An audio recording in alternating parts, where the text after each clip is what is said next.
Bem, pessoal, a gente começou a falar na semana passada sobre a parábola do filho pródigo. Falamos a primeira parte, daquele caminho de dissolução, vivendo dissolutamente, que a gente entende ser um caminho de pecado.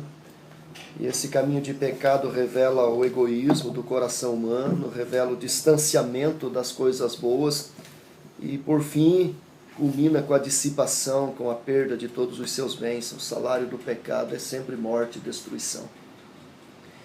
A segunda parte começa no versículo 14, Jesus diz, contando a parábola: depois de ter consumido tudo, sobreveio àquele país uma grande fome e ele começou a passar necessidade. Então ele foi e se agregou a um dos cidadãos daquela terra e este o mandou para os seus campos a guardar porcos. Ali desejava ele fartar-se das alfarrobas que os porcos comiam, mas ninguém lhe dava nada. Então, caindo em si, disse: quantos trabalhadores de meu pai têm pão com fartura, e eu aqui morro de fome? Levantar-me-ei, irei ter com meu pai, e lhe direi: pai, pequei contra o céu e diante de ti, e já não sou digno de ser chamado teu filho, trata-me como um dos teus trabalhadores. E levantando-se, foi para seu pai. Vinha ele ainda longe, quando seu pai o avistou, e compadecido dele, correndo, o abraçou e beijou. Essa primeira parte da história do filho pródigo é um caminho de morte, de afastamento, um caminho de pecado, de vida de dissolução. A segunda parte da história do filho pródigo é um caminho inverso, é o caminho do arrependimento, do verdadeiro arrependimento. O moço saiu de casa abastado, rico, com muitos bens, muito dinheiro, e ele foi para uma cidade distante, e lá ele dissipou tudo. Mais à frente a gente vai descobrir que ele gastou aquilo com meretrizes e com prostitutas, vivendo de orgias, de noites, de baladas e festas, e quando ele percebeu, ele não tinha mais nada. Sua vida ficou tão insuportável e a sua queda foi tão grande que ele valia menos que um porco, porque o texto diz que ele estava cuidando de porcos, ele tinha desejo de comer as alfarrobas que os porcos comiam, mas ninguém lhe dava nada. Davam comida para os porcos, mas não davam comida para ele. E é nesse estado de total abandono, de total destruição, é nesse momento quando ele perdeu tudo, bens materiais, bens emocionais, bens físicos, bens espirituais, seus valores, é nesse momento em que ele é considerado menos que o mais vil dos animais, indigno para uma cultura judaica, que começa o caminho do arrependimento. O caminho do arrependimento tem alguns estágios, e o primeiro deles está no versículo 17, quando ele disse: então, caindo em si, disse: quantos trabalhadores de meu pai têm pão com fartura, e eu aqui morro de fome.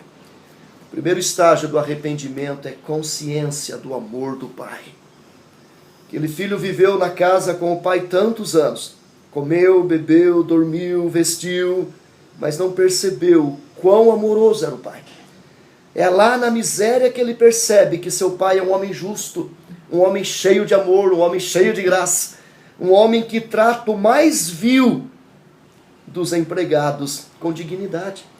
O texto aqui, trabalhadores de meu pai, ele pode ser traduzido como jornaleiro, uma espécie de boia fria, aquela mais baixa classe social, pessoas indignas, pessoas desconsideradas pela sociedade, pessoas que não tinham direito à comida, escravas. Mas o pai desse moço tratava estes homens vis, desta classe social desprezada, com dignidade. Eles tinham pão com fartura, eles comiam com abundância. Ou seja, este pai é um pai que ama o ser humano, mesmo que seja um miserável jornaleiro, que ninguém dá nada por ele. O verdadeiro arrependimento, ele começa quando a gente tem consciência do amor de Deus para com a nossa vida. Do quanto Deus nos ama, do seu amor sacrificial, do seu amor que vem até nós, que se encarna, que morre em nosso lugar, desse amor que faz do Filho de Deus um maldito, para que nós sejamos benditos. Sobre Cristo foram derramadas todas as maldições que deveriam ser derramadas sobre a minha vida, sobre a nossa vida. A dor de Cristo na cruz não foram dos cravos. A dor de Cristo da cruz foram dos pecados que ele carregou sobre si. Isto é amor. E quando eu tenho consciência deste amor de Deus, eu começo a fazer o caminho de volta. Voltar para onde eu nunca deveria ter saído. Mas o segundo estágio do arrependimento é que, ao reconhecer o amor do Pai, o filho reconhece a indignidade do seu pecado. Ele diz: levantar-me-ei, irei ter com meu pai, e lhe direi: Pai, pequei contra o céu e diante de ti, já não sou digno de ser chamado teu filho, trata-me como um dos seus trabalhadores. E agora, reconhecendo o amor do Pai, que ele reconhece a indignidade do seu pecado, a gravidade do seu erro. Quando ele saiu de casa, ele não achou que estava errado. Ele chega para o pai e diz: Pai, dá-me a parte dos bens que me cabe. Eu quero ir embora de casa, eu não quero mais ficar aqui. Não suporto mais essa vida de opressão aqui, eu quero ir embora. Ele sai, ele se distancia, ele vai para o mundo, ele vive de forma dissoluta, ele não está nem aí. Tem consciência do seu erro, do seu pecado. Ele se prostitui, ele bebe, ele enche a cara, ele se destrói. Mas agora, lá no fundo do poço, ele reconhece o amor do Pai. E ao reconhecer o amor do Pai, ele reconhece a besteira que ele fez. Caramba, por que eu fui fazer isso? Eu traí meu pai. Eu matei meu pai no meu coração. Eu me excluí da minha própria família. Eu destruí parte do patrimônio de meu pai. Meu pai me deu vida, me deu educação, me deu valores. Meu pai me deu bens materiais e eu o matei no meu coração e eu destruí tudo que era dele. Era do pai, não era do filho. Ele reconhece o seu pecado. O verdadeiro arrependimento é aquele que nos faz reconhecer que somos pecadores indignos. Quem chega diante de Deus achando que tem algum mérito, batendo no peito como aquele fariseu dizendo: ó Deus, ouve a minha oração, porque eu sou um homem justo, porque jejuo 2 vezes por semana, porque dou o dízimo de tudo, não tem acesso ao coração de Deus. Não há dignidade em nós. É linda a oração de Daniel quando ele diz: Deus, a nós pertence o corar de vergonha, a mim, aos meus príncipes, aos meus reis e a todo o povo. A ti pertence a justiça.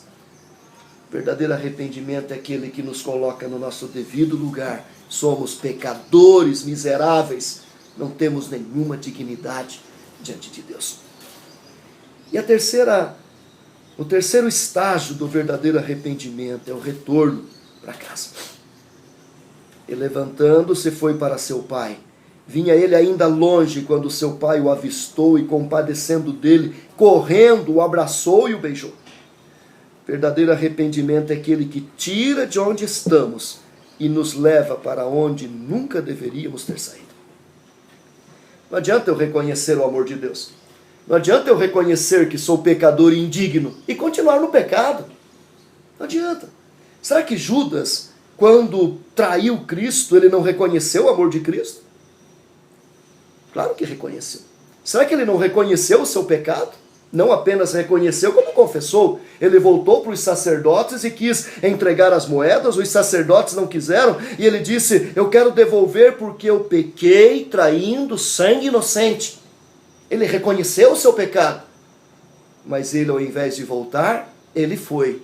Não é lindo isso? E foi-se. Ele não voltou, ele foi para mais distante e enforcou-se. Judas se encheu de remorso, de culpa, mas não teve a sua culpa restaurada.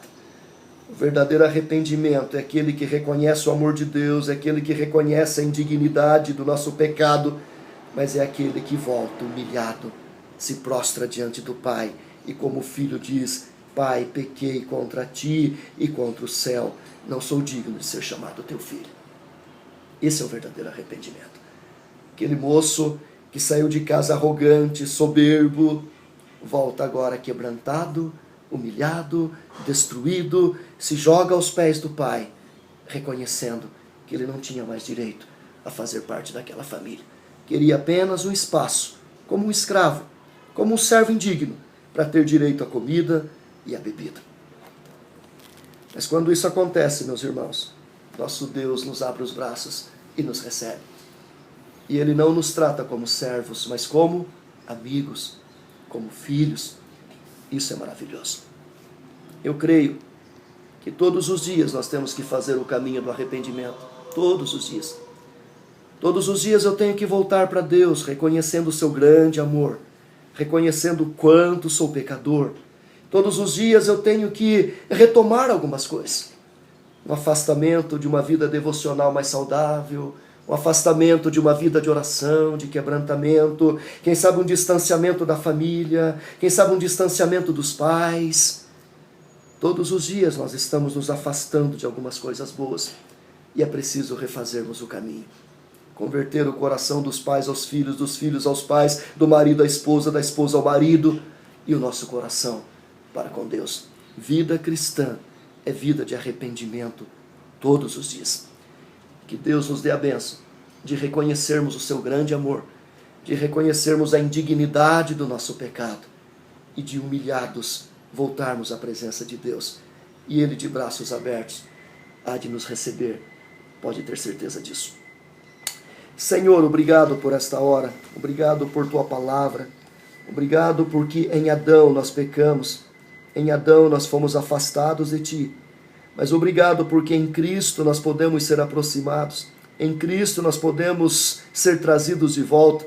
Obrigado porque o Filho voltou e o Pai matou o cordeiro cevado, sacrificou para que a restauração daquele Filho fosse completo, Pai. Oh, meu Deus, abençoe a nossa vida e traga-nos sempre de volta ao Senhor. Quando nos distanciamos, quando nos afastamos da Tua palavra, ajuda-nos a voltarmos para ela e, acima de tudo, voltarmos para o Senhor. Em nome de Jesus. Amém. Amém. Amém, irmãos. Semana que vem a gente continua com a parte do Pai. Tem até senha o negócio aqui.